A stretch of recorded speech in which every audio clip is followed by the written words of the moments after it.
What do you think? Let's get down to business. I couldn't agree more. My business, my story here. I'm Tyler. I'm Chris. And today we are here with Joe and Bob from Stumpy's Hatchet House in Lancaster, Pennsylvania. So, Joe, how did this place come to be? Well, it's somewhat of a long story. It goes back to, I guess, last Quite spring. A long time. The whole journey. Well, is to the doing whole something. journey, yeah, the whole journey. Let's take it back to the beginning. It was a journey. So I'll go back a bit. Just for example, Bob is one of the founders of Lancaster Brewing. Oh, So it was Bob. wow. It was a brewer, and then you had someone who had major investment in it. So Bob's had experience in this area, and he's also had experience in opening his own outdoor travel and outdoor clothing store. Wow. Right in downtown Lancaster on Prince Street. So he's always kind of been, following that entrepreneurial spirit, and, here I am, trudging every day through corporate America, not ever being settled. It was never really in my wheelhouse. It was just kind of a means to an end, take care of the family, do what needs to be done. But Bob and I started talking about, possibly opening a brewery, and we started, getting into some details, sitting around the fire pit down the shore at the house. Yeah, the we homestead. started because I'd been in the craft beer business from '94 to '06. Okay, that feels like, was that kind of right around like the begin? Like, Yeah, so I always laugh. laugh. I was part of building what the craft beer business is today. Wow. Yeah. And then in '06, I was just getting, you're putting a lot of hours in the beer business. And at that point, I was like, I'm ready to, much like Joe, just go out on my own, start my own business. And then I started the outdoor store and the guiding business. But it was pushing my brother-in-law for years to. No, it was great because we've been close since we met. We've always had very similar interests, and in some ways Bob's pushed my interests. From just basic camping and simple backpacking to some mountaineering and rock climbing, and it's been a real adventure. And the two of us, okay, let's get this brewery off the ground. Let's see where that goes. And we started talking. And again, a year or two went on, and here I am in corporate America, not happy. And Can I ask what you did in corporate America? Sure. So I was a global director for global accounts, Fortune. My accounts lied in the Fortune 50. So then you were, that's a very successful corporate career is what it sounds like. I had a solid long run. It was good to me. It was a means to an ends again. Yeah. I'm not a very comfortable socially person. Okay. But somehow sales and going outside the box it excited me. It provided somewhat of an adrenaline rush, similar to anything else you might do, ski, mountain bike, etc. Yeah.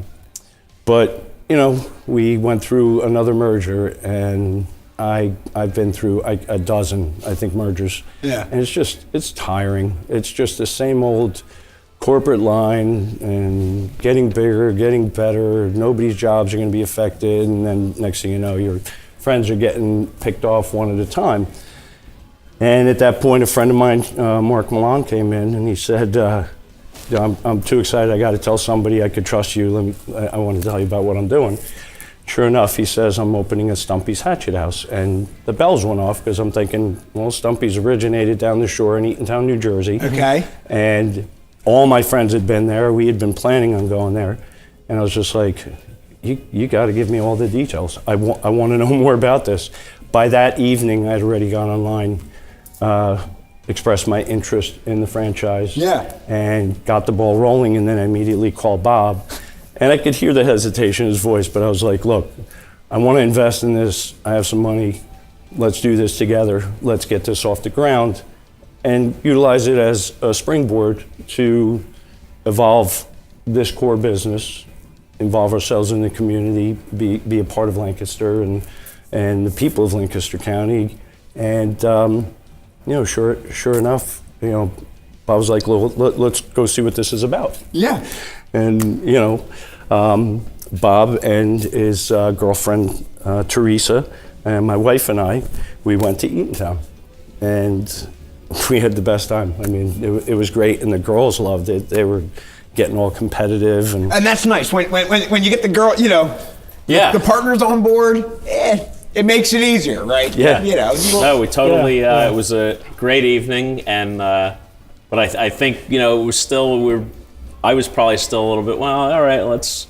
When we went back like a month later with 5 couples, and we went to the Italian market, got appetizers, brought in beer, wine, and everyone just had a blast. Yep. And I was like, yeah, let's do this. I said Lancaster's the perfect market. And you saw the value in that. And just a couple things, if I may. So, I love your story, and what really kind of resonates with me is that idea of, pushing each other, like you, Bob, kind of putting that thought in Joe's head. Hey, do you really want to keep doing that, man?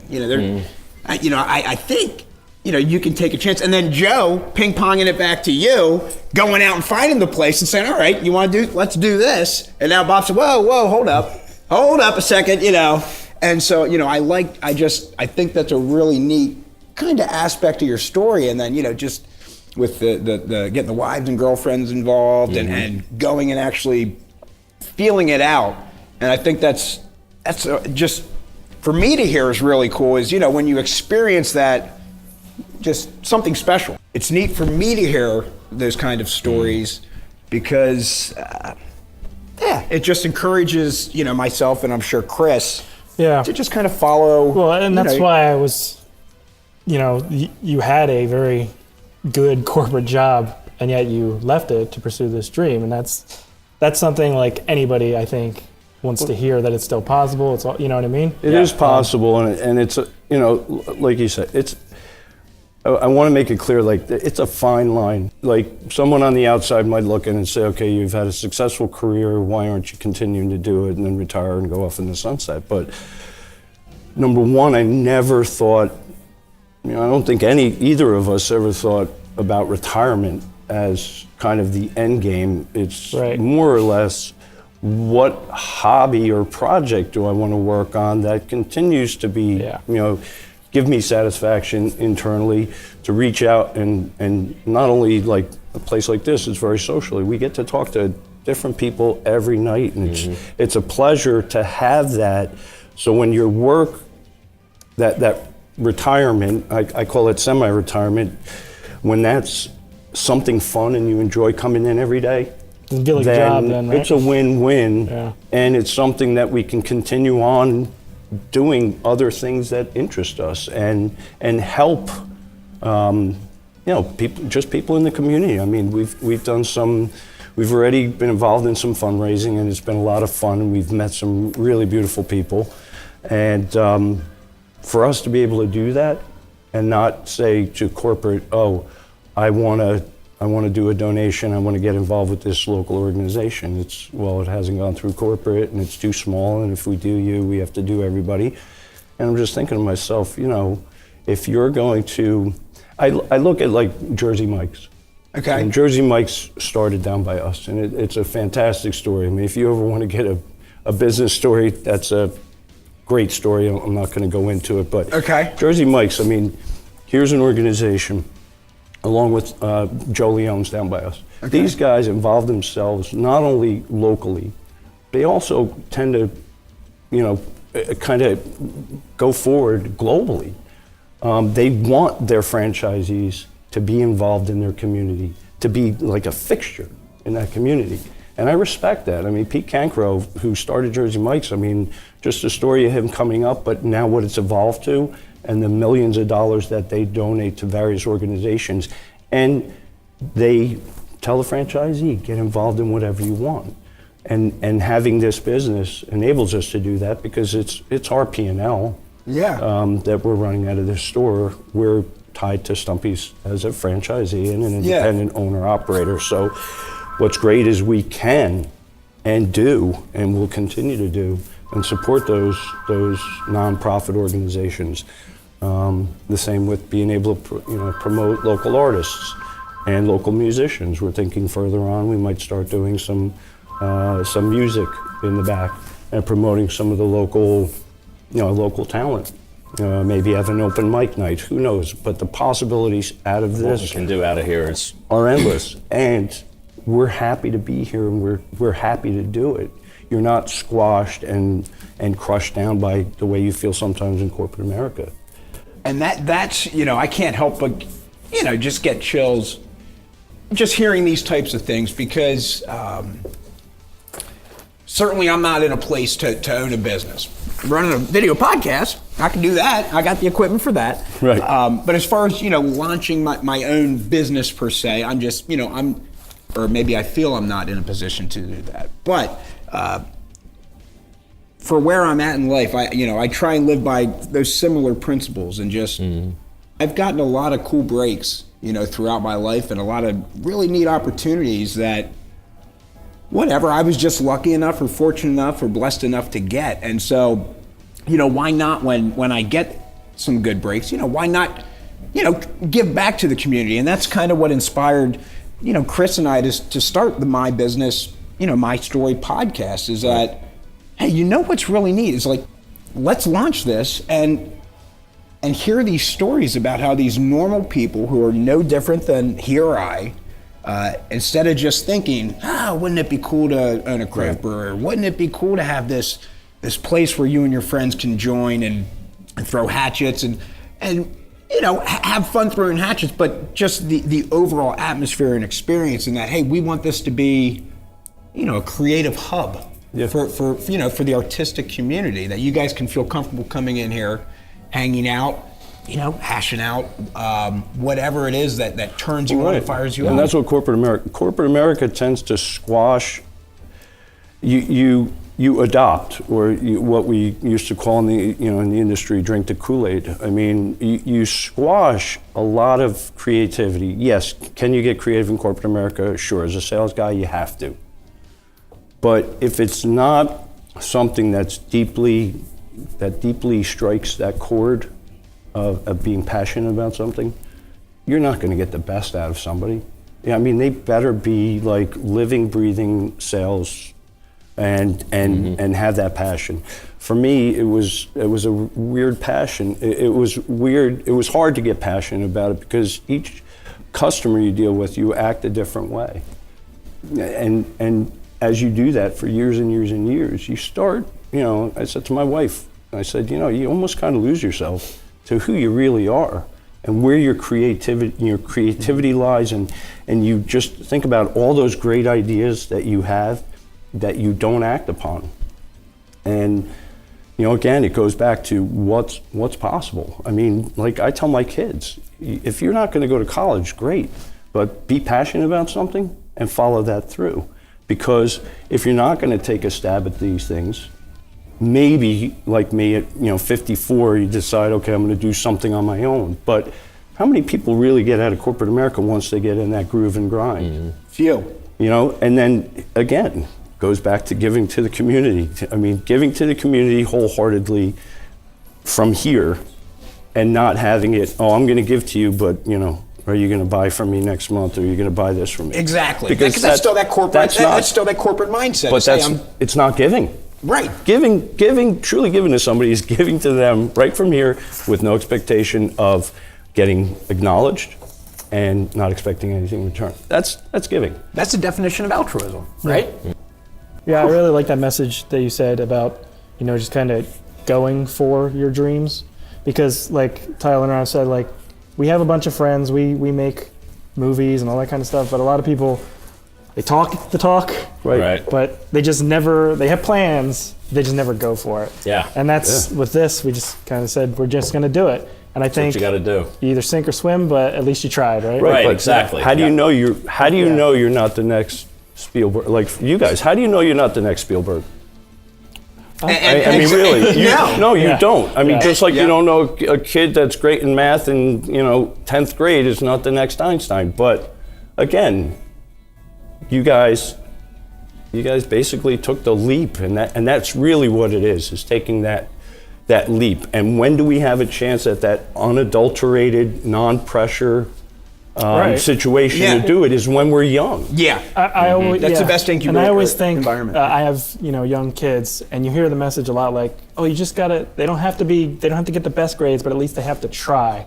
But yet, as we get older and we're adults and we're working at a 9-to-5 job in corporate America, it feels like some of us have just given up on trying. You know what I mean? Yeah. So Well, and I think it is. It's that taking that step, that risk. That an example too is Robbie and the band. Yes. Robbie your was son's a band. smart student. He got a scholarship to Temple.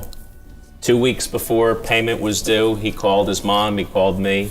He said, "We have 3 record labels courting us that want us to sign." But his mom and I both agreed. He said, "Can I waiver my scholarship? They'll hold it for 1 year and I can go back next year." We were like, "You can always go back to school, go for it." yeah, it's a once They in a got lifetime, signed yeah. and they've just progressively been. And I used to say, you know what?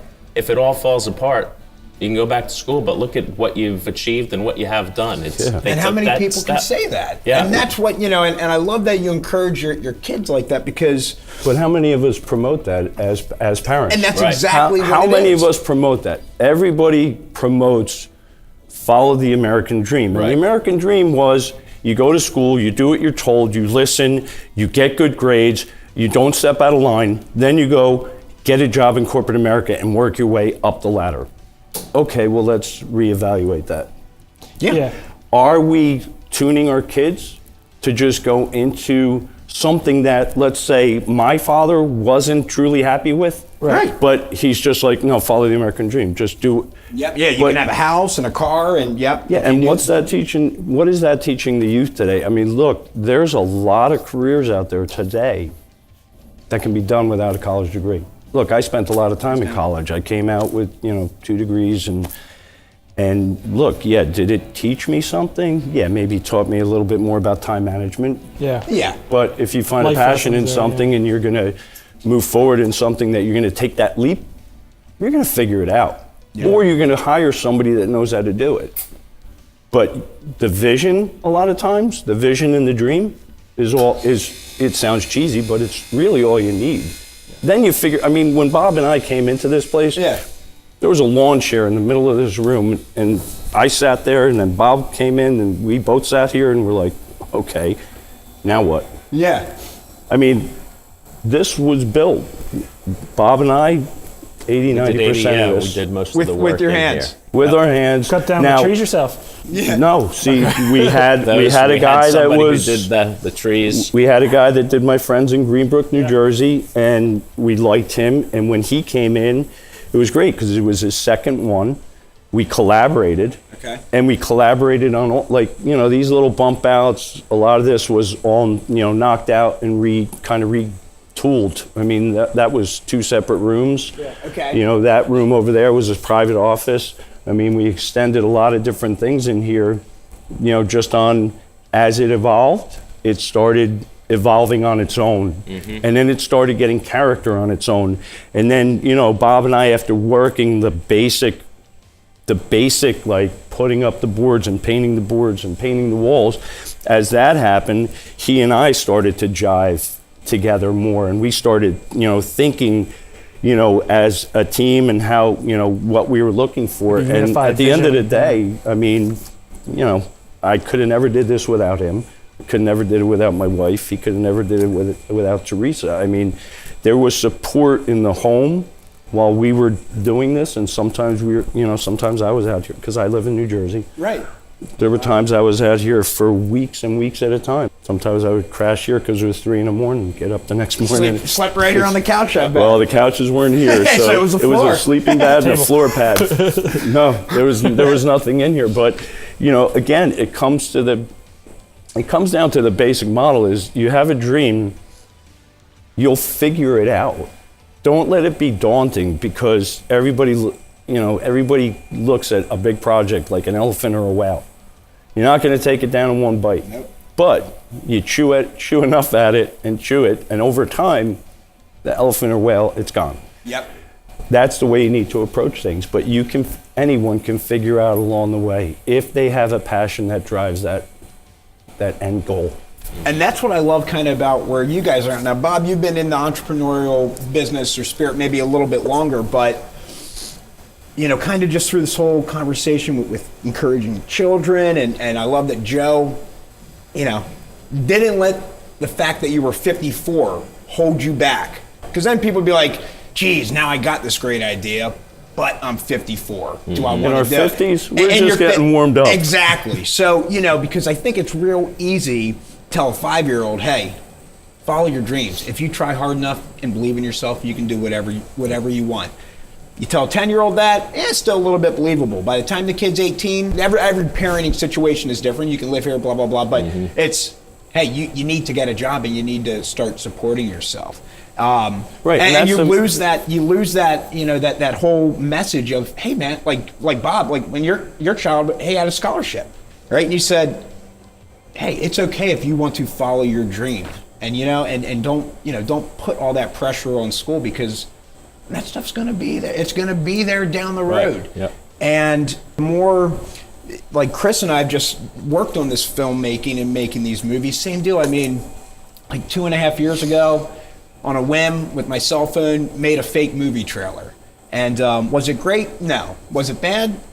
Surprisingly, it wasn't that bad for like never doing anything like that before. I did it and made it on a whim, and I'm like, that's actually not half bad. And it ignited that passion in something I never knew that I would have even loved, or and right. So now we're here doing video podcasts, and we're shooting corporate promos, and it's just shooting movies. It's just really neat how, right, when you start doing that stuff, like Joe said, the more you try, the more effort you put into it, the more you're willing to sleep on the floor in a sleeping bag. Guess what? Like, if you have that vision, you can get it done. Right. It's a matter of just continuing sacrifice, to move. compromise, and look, don't lose that.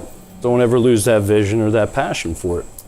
Chris and I, we make the stuff that we make because we love it, man. It fires us up. Like, when we finish this up, I can't wait to get home, throw it on a computer, and start looking at it, because that's just where my mind's at today, and Chris's mind is we just love being creative. So to be able to do something that you enjoy, like, what more could you ask for? Yeah. And then to take the risk and start something like this, and then have the ability to say, hey, you know what? It's Stumpy's name, it's a franchise, but we can build this however we want. Because I'll tell you what, when I walk in here, it's a cool establishment. I mean, you think, geez, like, who were the designers that went into throwing this together? And here we're talking, it comes like, it's a sales rep at a brewer and a craft brewer, and you're thinking, geez, they had. No, and I have to say, 99% of the people that come in here, they walk in right away and they're like, I love it. This place is awesome. Yeah. And 80% of our clients, after they're done throwing, they come over, they play Jenga, they drink their beer. Some people have hung out here for an hour and a half, 2 hours after they're done throwing, just enjoying the atmosphere and their friends and hanging out. Yep. Good music. And I think we probably touched on it, but if you just want to really hammer home, so when you come into Stumpy's, right, aside from this great atmosphere and vibe, it's BYOB, and then your main attraction is your hatchet throwing, correct? Yep. So you get groups of friends. I've seen like bridal party. I mean, you guys, you have some new birthdays, bachelorette parties, bachelor parties. We've had and what are the new gigs. We've had a lot of different. We've had inquiries for reunions. I think it's like the rehearsal dinner night. We've had inquiry for that, ending up here, which is such a great idea. I mean, like, even coming here, even if we've had a couple of non-throwers for various reasons, whether it be for, health reasons like leg issues or shoulder issues. But they enjoy it just as much as the people that are hatchet throwing, because it's a very comfortable, it's like a living room. It's like a living room setting. The music's nice. You're hanging out with people you like. They bring in their, we've had people bring in crock pots, potluck.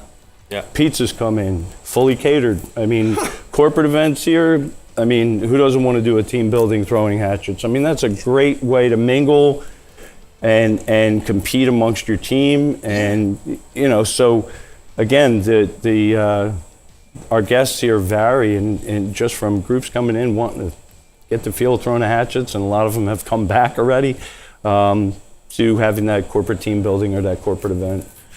Is there one piece of really good advice you would give to somebody who's, you know, maybe they have an idea and they just don't know what to do? Maybe they're stuck in their 9-to-5 job, or maybe they're not. You know, maybe they're at home. Or a senior in high school. Say, jump out and take the risk. It's, you know, in the end, like we've said, if it doesn't work, which if you're passionate about it and you keep at it, it surely can. And what do you base success on? Sure. Is it to me, it's not financial gain or financial reward. I mean, I've made really good money in the past when I was in the beer business. I make half of that now, but my life is a hell of a lot more fulfilling, and my education I've gotten traveling and interacting with people and sharing things, that is the reward. There's nothing like when people leave here and they're smiling, they've had an amazing experience. When my clients come back from a guided trip somewhere and they are fulfilled and they come back and take another trip, that's rewarding. That's what's fulfilling. But again, you know, it's scary. You're gonna have high exposure. Sometimes you're gonna feel naked, right. But it's all worth it in the end when you see the end product and you have people that enjoy it and people that come in and kind of reaffirm that you did the right thing. Mm-hmm. Awesome. Joe, Bob, again, thank you so much for coming on My Business, My Story. I'm Tyler. I'm Chris. And we're here reminding you, behind every great business lies a great story.